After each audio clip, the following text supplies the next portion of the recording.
आज का प्रेरक प्रसंग। डाकू और बढ़ई। एक गांव में एक बढ़ई रहता था। वह शरीर और दिमाग से बहुत मजबूत था। एक दिन उसे पास के गांव के एक अमीर आदमी ने फर्नीचर फिट करने के लिए बुलाया। जब वहां का काम खत्म हुआ तो लौटते वक्त शाम हो गई, तो उसने काम के मिले पैसों की एक पोटली बगल में दबा ली और ठंड से बचने के लिए कंबल ओढ़ लिया। वह चुपचाप सुनसान रास्ते से घर की ओर रवाना हुआ।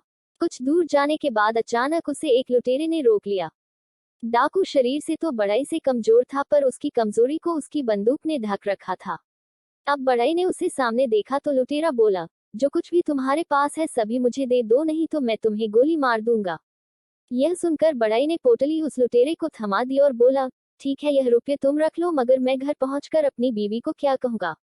वो तो यही समझेगी कि मैंने पैसे जुए में उड़ा दिए होंगे।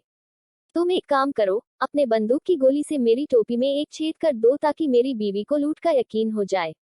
लुटेरे ने बड़ी शान से बंदूक से गोली चलाकर टोपी में छेद कर दिया। अब लुटेरा जाने लगा तो बढ़ई बोला, एक काम और कर दो, जिससे बीवी को यकीन हो जाए कि लुटेरों के गैंग ने मिलकर लुटा हो, वरना मेरी बीवी मुझे काया समझेगी। तुम इस कंबल में भी 4-5 छेद कर दो। लुटेरे ने खुशी खुशी कंबल में गोलियां चलाकर छेद कर दिए। इसके बाद बढ़ई ने अपना कोट भी निकाल दिया और बोला, इसमें भी 1-2 छेद कर दो ताकि सभी गांव वालों को यकीन हो जाए कि मैंने बहुत संघर्ष किया था। इस पर लुटेरा बोला, बस कर अब, इस बंदूक में गोलियां भी खत्म हो गई हैं। यह सुनते ही बढ़ई आगे बढ़ा और लुटेरे को दबोच लिया और बोला, यही तो मैं चाहता था।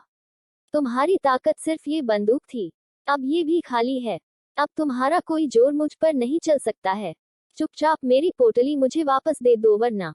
यह सुनते ही लुटेरे की सिट्टी पिट्टी गुम हो गई और उसने तुरंत ही पोटली बधी को वापस दे दी और अपनी जान बचाकर वहां से भागा।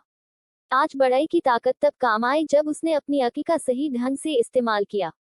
शिक्षा। मुश्किल हालात में अपनी अक्ल का ज्यादा इस्तेमाल करना चाहिए, तभी आप मुसीबतों से आसानी से निकल सकते हैं। सदैव प्रसन्न रहिए, जो प्राप्त है पर्याप्त है। जिसका मन मस्त है उसके पास समस्त है।